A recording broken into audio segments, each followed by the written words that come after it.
Hello。我係蘇芙里，大聲少少啦，唔好意思，我係蘇芙里，係今次繪本小公主分享會嘅講者。大家好，唔好意思啊，延遲咗開始，多謝你哋等出到熱。咁隔離呢位係 Dalia， 係好。係啦，蘇芙里今日都會陪我一齊到呢邊講。大聲少少。係。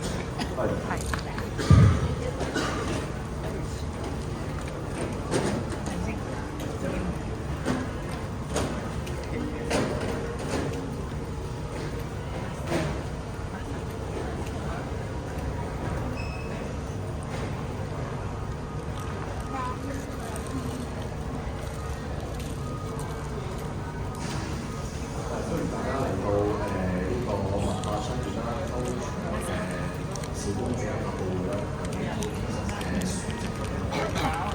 呢度媽咪。講者佢係叫蘇芙里。Hello， 大家好，再自我介紹，我係蘇芙里，係小公主嘅作者。介紹翻今日嘅主題啦，係小公主嘅繪本故事書啦。呢本故事書小公主創作至到出版嘅過程咧，今日分享嘅流程係有4個。咁第一咧就小公主形象嘅塑造啦、性格特徵，同埋點樣誕生。第二咧就創作內容，同埋自己創作小公主歌詞作曲同埋個內容嘅藍本啦。咁第三咧就係繪本創作嘅歷程啦。咁最後第4咧就係繪本出版嘅歷程經過啦。好啦，咁我再邀請作者蘇芙里同大家再打聲招呼先。Hello。可以俾一掌聲啊！可以。Hello。OK，thank you。OK， 咁蘇芙里係你個筆名，你係姓蘇芙，係嘛？係。你係姓蘇芙嘅？係。唔知喎，係嘛？有啊。有。OK。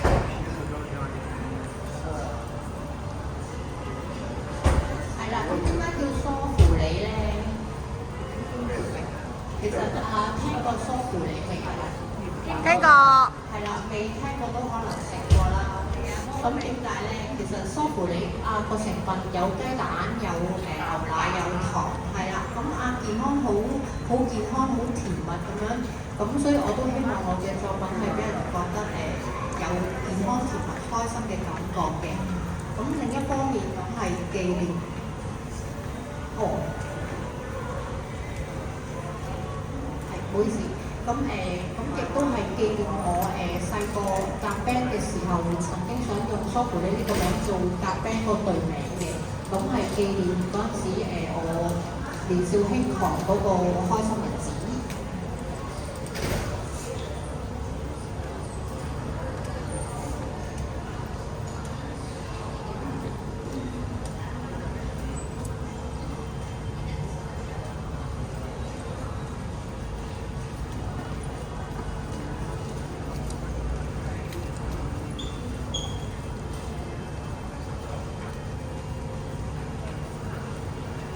好啦，咁介紹完作者蘇芙里俾大家啦，咁不如我哋一齊了解下佢啦。蘇芙里嘅故事講嘅事做啲咩㗎？我由細到大都好中意畫畫嘅。係啦，呢個係我以前喺赤柱嗰度寫生，咁就吸引咗一班小朋友喺度睇我畫畫。佢哋喺度做咩？佢哋係啦。即係睇住你哋咯。係啦。咁呢一日係母親節，同媽咪一齊去入赤柱食飯咁樣。咁係啦，我話我中意畫畫啦，咁同埋睇書做手作嘅。咁另一方面都中意散步同埋做運動。咁其實放空嘅時間就再多啲。咁跟住就近年就學識煮嘢食同埋中意煮嘢食。咁我哋就頭先略了解咗蘇芙里的點咁多啦，係啊話大家其實知唔知有雞先定有蛋先嘅？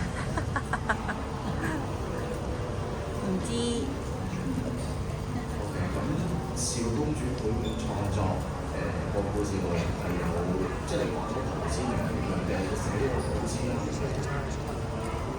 都冇諗過嗰啲係能想像嘅投資。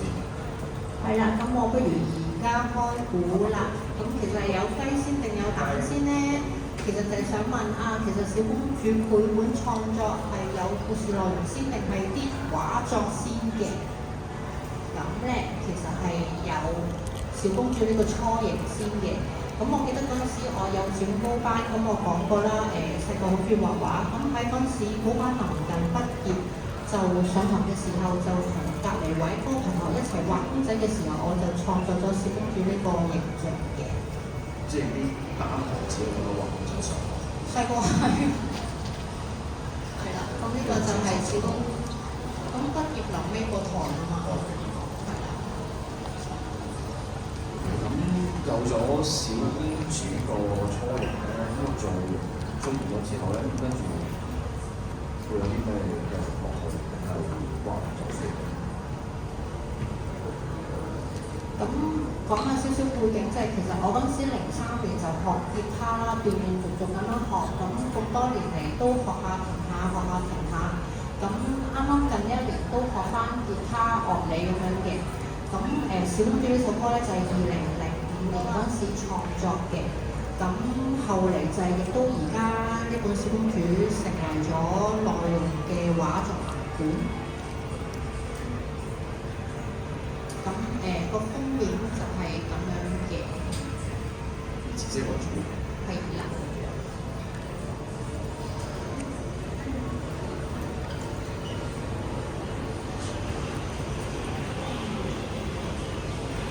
咁小公主造型就有啦，同埋有埋首歌嘅 melody 啦。點樣去整呢啲本出嚟？你話你又中意睇書，我話即係中意邊啲作家啊，同埋佢哋嗰啲咩 style 你會比較買會睇，即係中意聽。咁我係中意睇書咁，其實睇書嗰個類型都少少廣泛嘅。咁除咗係小説啊，咁我都會睇心靈雞湯散文，其實漫畫都睇嘅。咩漫畫？哦，咩漫畫？美少女。美少女之少。係啦，咁中意嘅作家有珊瑚小姐、倪匡先生、卓韻芝小姐等等等等。咁另一方面就係台灣嘅繪本插畫家幾米。咁其實我中意佢哋係中意珊瑚小姐同卓韻芝小姐，我覺得佢哋係好似現代嘅女性，好勇敢有獨立嘅思想。佢嘅作品令到我廣闊咗視野嘅思想嘅視野。咁台灣繪本插畫家幾米，我就覺得佢嘅畫作好感性啦。睇完之後就令到我都多愁善感咁樣嘅。咁呢個係我曾經幾年前喺銅鑼灣希慎嗰陣時，幾米有個畫展，我就去留影啦。咁佢嘅作品我都會追睇嘅。咁就隨住嗰個插畫家佢啲畫面會影響到你啦。點解會令到你自己有一個繪本嘅作品？因為你要成績，同埋有咩都先會做到工作，有咩需要？真係好中意畫畫，好中意創作啦，咁所以就的起心肝揾啲嘢學，揾啲嘢做啦，俾個目標自己咯。嗰陣時都幾年前去醖釀呢件事嘅。咁做啲咩學咧？喺度諗，定係做手作咧咁樣。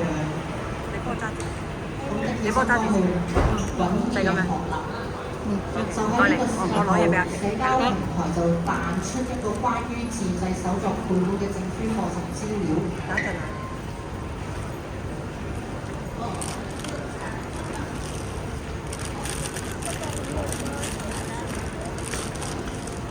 咁我睇到個資料覺得可以學做繪本喎，好難得嘅機緣巧合。咁但係其實剩翻2日就截止報名嘅嗰陣時，雖然由考慮到行動到再到開班上堂，其實都係短短2個星期嘅事咯。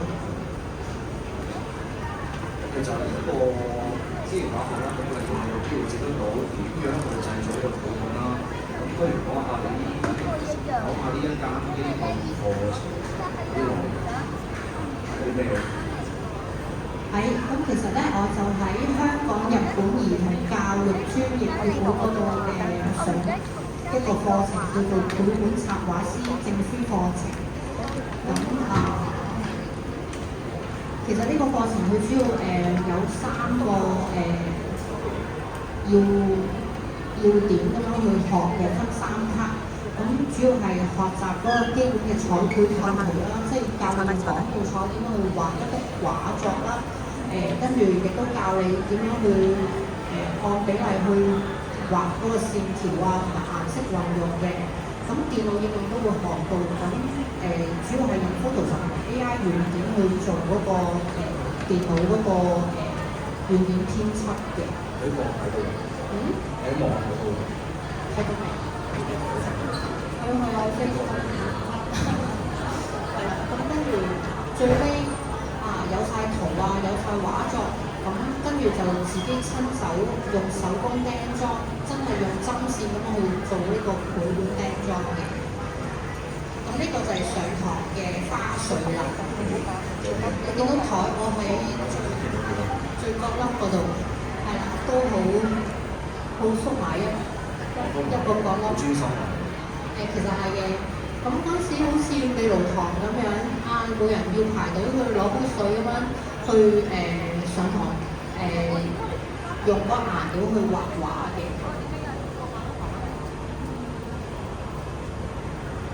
咁上堂咧，我就指定動作就係畫咗小王子嘅一個景象啦，就係小王子坐喺個星球度對住一朵玫瑰咁樣。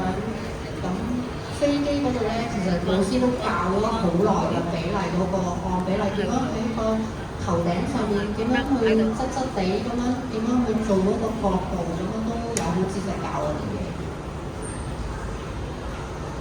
咁好啦，有基本功啦，咁又喺度諗，其實我想我嘅第一本繪本係講啲咩內容好咧？咁我就諗起自己曾經創作過小公主曲詞，有呢個內容。咁亦都有將幼稚園頭先講嘅嗰個公仔，將佢變身變咗做小公主呢個形象。咁亦都用呢個故事內容嚟到賦予咗佢有一個獨特嘅性格。咁喺繪本入邊咧都會流露出嚟嘅。去咯，之前冇㗎，所以其實都唔可以劇透咁樣話俾你聽點解會最尾變咗小公主。係啊，呢個係一個謎嘅。未劇透住。咁呢個就係喺我諗呢個 idea 嘅時候，我就膽粗粗咁樣同導師講我有呢個古仔喎，好唔好做呢個古仔啊？定係我好隨意咁樣就咁畫出幅畫，畫星期一至日我做啲咩咁樣就將佢畫一個單頁咁樣嘅公仔，咁樣去表達我平時做啲咩嘅興趣咁樣啦。咁後尾老師就話你呢個古仔幾好喎，你不如呢個禮拜返屋企畫啲分鏡草圖俾我睇。咁呢個就係點樣由第1頁至40幾頁，我嗰個故事嗰個分鏡嚟嘅。咁其實都好潦草咁樣用黑色嘅 marker 去畫嘅啫。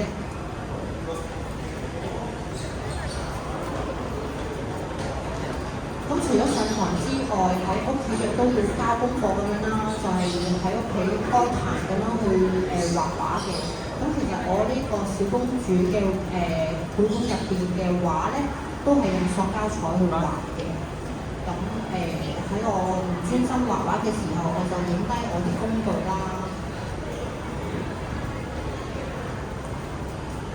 呢個有識嘅，係你自己想識嘅。都係用 acrylic 塑膠彩去畫咗，跟住其實我頭先講過呢個課程係除咗有基本功教你點樣去畫畫之外，佢其實咧都會教你電腦嘅應用嘅。咁我就將佢scan 落電腦度。咁其實我屋企嗰陣時係得電腦啦，跟住冇 scan 啊冇 printer。咁我其實平時咧就會俾個時間表自己啊，如果今日天氣好天有太陽，我就對住太陽畫畫，跟住我就會係預咗呢一日咁樣畫畫之後，就即刻攞出街嘅影印鋪嗰度去做 scanning 嘅動作，跟住先至有呢個 soft copy 咁樣去做編輯嘅。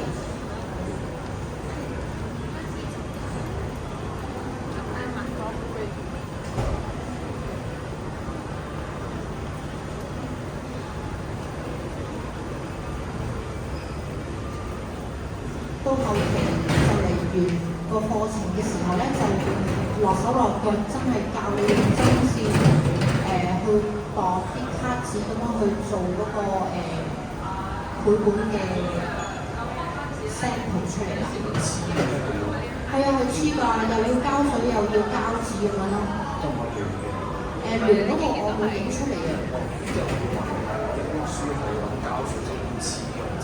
封面就係咁樣去黐貼咯。有時係咯係咯。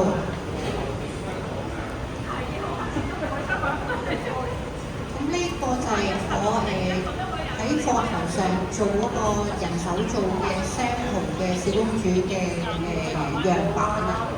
咁亦都同而家出版呢、個都冇10成，都有9成係一模一樣。都係紀念翻我嗰陣時呢幾年嗰個製作嗰個經過咯。即係初版。初版。咁呢個係證書課程啦，咁完成咗個課程都會係有。你哋估下？咩啊？係啊，因為嗰陣時上堂都係 Covid 有新冠肺炎嗰陣時上堂，其實都係要戴口罩。咁亦都同埋曾經係要停課冇得上堂，都差唔多2個禮拜定係2個月，我都唔記得啦。咁跟住就亦都因為咁樣延長咗個課程時間，我就完成到 on time 咁樣完成到個繪本出嚟啦。咁就完成咗個課程啦，又學咗點樣整個繪本啦，跟住然後點樣開始出書啊？你會一個人自己整多本啊嘛？點樣做到？係啦，下一步就喺度諗出書啦，因為覺得好似整咗個sample 出嚟，好似都好靚喎，自我感覺良好，覺得應該都幾吸引人啦咁。咁完成咗課程唔到1個禮拜，我又喺網上睇到啲嘢喎，睇到我都唔知點解，係啦，咁就彈咗社交平台就彈出咗一個出版比賽計劃。咁呢個係咩計劃咧？係政府舉辦嘅，叫做想創你未來初創作家出版資助計劃。咁呢個計劃係俾一啲新進嘅作家，咁可能佢哋冇資金去做嗰個出版嘅動作啦，咁就成功參賽贏咗嘅話咧，就會有一筆資金俾作家同埋出版社一齊合作去做成個出書嘅流程，包括宣傳啊咁樣嘅。咁我睇到呢個計劃又雄心起啦，就想參加啦。咁我就一睇到呢個比賽，喺1個禮拜之內就喺網上面揾啲小工具，即係例如點樣自薦推銷嘅方法去吸引出版社去留意我嘅作品，或者我點樣去做一個自我介紹咧？咁我就砌咗一個自我介紹同埋繪本內容嘅簡介出嚟嘅。咁我就 send 呢一 page 咁樣去俾好多唔同嘅出版社去等佢哋知知道我有本咁嘅繪本，睇下會唔會吸引到佢哋有機會可以合作啦咁樣啦。咁其實都係主要係介紹我作家名個來由啊，同埋點解會想出呢本繪本同埋個繪本內容係乜嘢嘅。咁少少劇透咧，就呢啲畫都係小公主入面一啲劇情嚟嘅。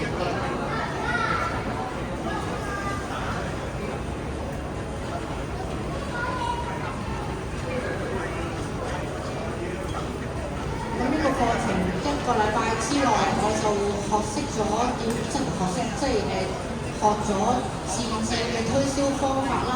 我亦都去書店去逐本繪本去睇佢哋繪本後邊啲資料，出版社叫咩名啊，咁啊 mark 低晒，咁啊整咗嗰啲就同埋砌咗頭先嗰個簡介，就將呢啲資料咧就逐間出版社去寄啲資料去揾佢哋，睇下可唔可以自薦合作一齊去參加比賽。咁我喺嗰段時間係 send 咗20幾封 email 去俾啲出版社。好似都聲廿幾封嘅咗，到目前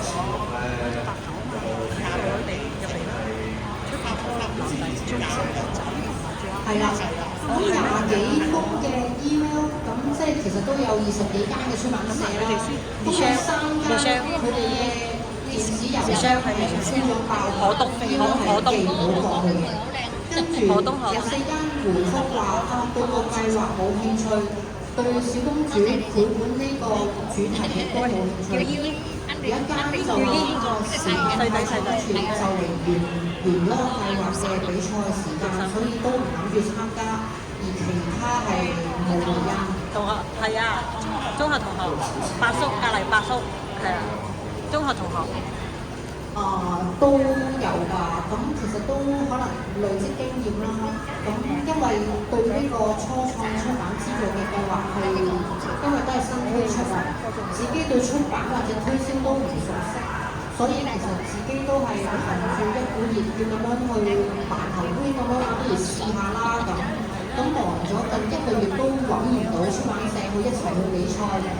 咁我呢個資格就直頭係即係比賽唔到，冇呢個資格嘅。咁覺得自己有呢個繪本作品，其實冇人識，亦都冇推銷嘅方法好貧乏。其實出書其實真係有啲難嘅。我識你嘅，我記得，我識你嘅，我識你嘅，即係出書嘅話，即係都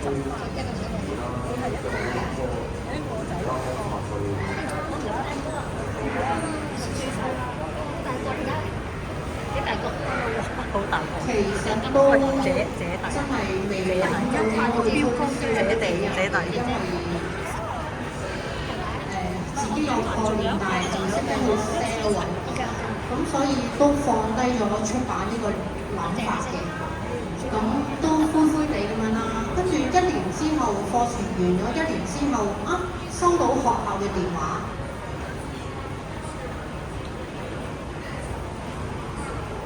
學校因為不嬲同日本嗰度有聯繫，咁呢間協會其實都好推廣日本文化或者好多交流嘅。咁佢就學校咧就將2019年至2021年嘅學生完成嘅繪本嘅 sample 就大約60本就寄咗去日本做評選，就揀出10本，就喺2021年7月喺日本北海道劍淵町繪本資館嗰度參展一個香港學生繪本原畫展。咁其實呢個繪本資館咧係都幾權威嘅喺日本。佢嗰度有個好大嘅展廳同埋類似圖書館咁樣去典藏一啲好多唔同種類嘅繪本，都係世界各地嘅。咁我就參加咗呢個學生繪本啦，因為佢選中咗10本，其中1本係小公主。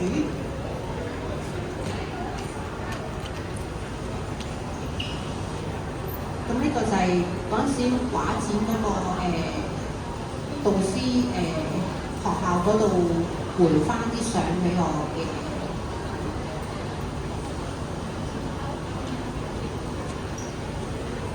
好啲嘅。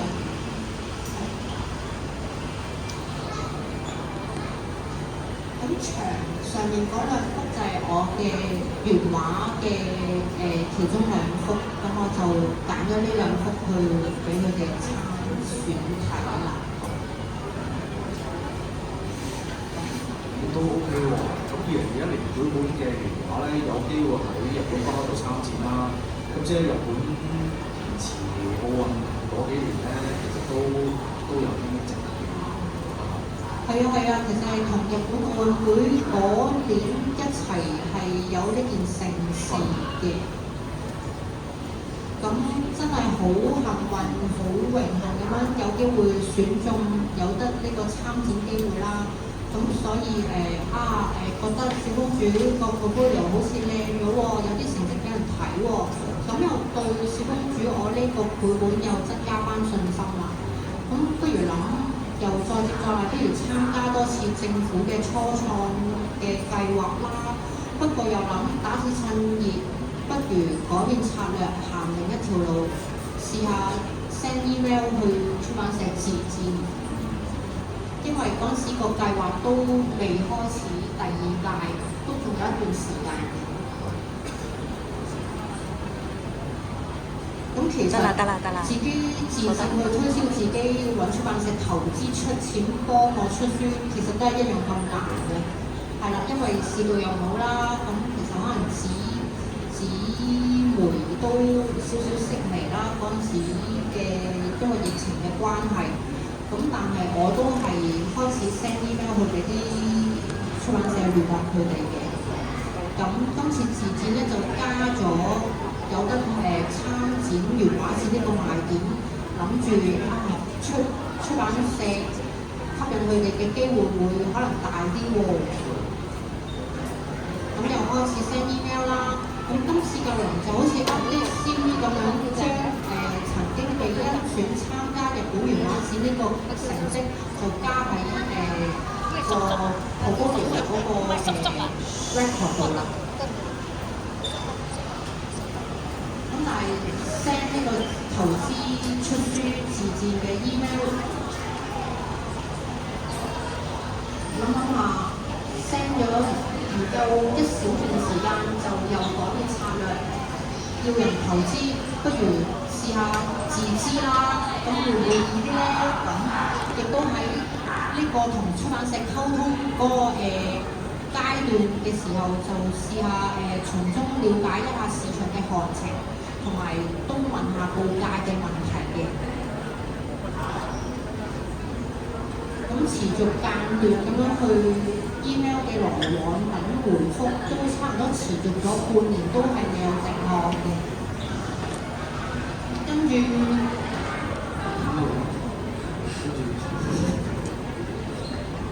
住又開始舉辦新一屆嘅想創你未來初創作家出版資助計劃。咁經過1年前試過碰釘咁樣啦，同埋呢半年嘅同出版社聯絡，都增強咗信心。覺得呢個故事係有得吸引人嘅。即係你有冇開翻個做自己啦，去揾出版社，翻出版社咧冇機會一齊參加比賽。係啦，咁跟住我又聯絡出版社啦。今次嘅 feedback 比率就再多啲添嘛 ，send 咗10幾封有6個回覆。咁其中一間嘅出版社嘅編輯亦都約見我去傾有關我自己作品嘅意見添。咁更加嘅係，亦都有一間出版社回覆問我有冇興趣一齊參加呢個第2屆嘅初創資助計劃嘅比賽。即係話佢哋同你一齊參加比賽，咁參加咗之後個賽果係點？係啦，其實個比賽結果係唔成功嘅，比賽係冇選中我小公主呢個作品嘅。係。咁不過呢一屆第2屆啦，雖然話係第2屆舉辦，但係我小公主呢個繪本已經係冇資格再參加第3次嘅資助計劃啦。咁因為佢哋係有啲要求嘅，即係例如可能係新進嘅作家要喺2年之內未發表過，或者係新嘅繪本作品要2年之內完成，先至可以有呢個嘅比賽資格。咁落選咗，我又揀翻自資出書揾出版社合作啦。咁不過喺嗰段時間我健康唔係幾好啊，咁去咗做手術，跟住亦都讀緊日文啦，就有啲忙，所以就唞咗一段時間，就擱置咗出書嘅計劃嘅。咁其實我都係休息咗2個月。咁我諗我嘅夢想真係好多人都知道咗咁樣，好似個個都想幫我一把咁。首先多謝屋企人，媽咪、哥哥、妹妹、姑姐、堂表兄弟、堂妹，仲有叔叔阿姨、舅父，同埋2個兒甥，同埋爸爸。跟住係我嘅叔叔、伯叔啦，佢喺唔喺度啊？喺度，耶！係啦 Hello 一直喺我做任何事都俾意見我。上年仲陪我去書展揾書生去傾談一啲，即係睇下會唔會有機會揾到出版社去同我一齊去合作出版呢咁樣。咁亦都多謝由細到大教過我嘅教師啦。同埋好 support 我，會為我開心、為我唔開心嘅 friend 喺咪度啊？喺度都有人嚟，係啦。咁仲有我嘅音樂老師阿龍嘅，係啦。呢個 stream 就要耐啲啦，咁要更加多謝我身邊呢位男士。耶！咁我第一個推銷成功嘅對象就係佢啦，佢係贊助出錢自資俾我出書，多謝你讓我夢想成真。耶！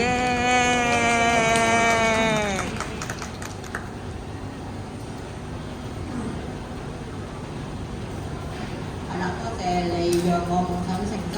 咁上年嘅11月，2023年11月就成功同超媒體出版公司簽約 confirm 合作自資出版《小公主》繪本。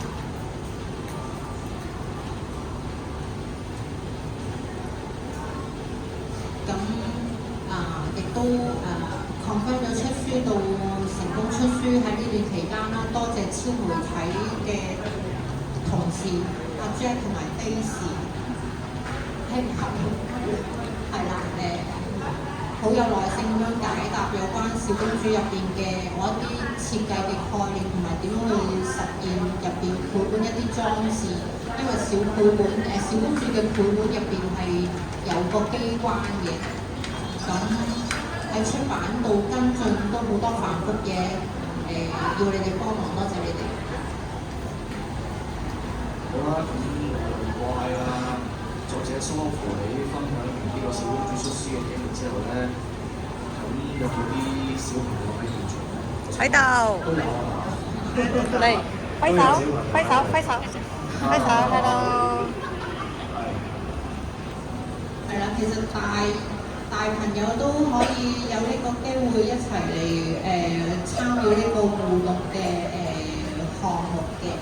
咁唔知有冇人有興趣咧？咁我會派紙俾大家去畫你哋心目中自己嘅自畫像嘅。好，好唔好啊？好。好啊。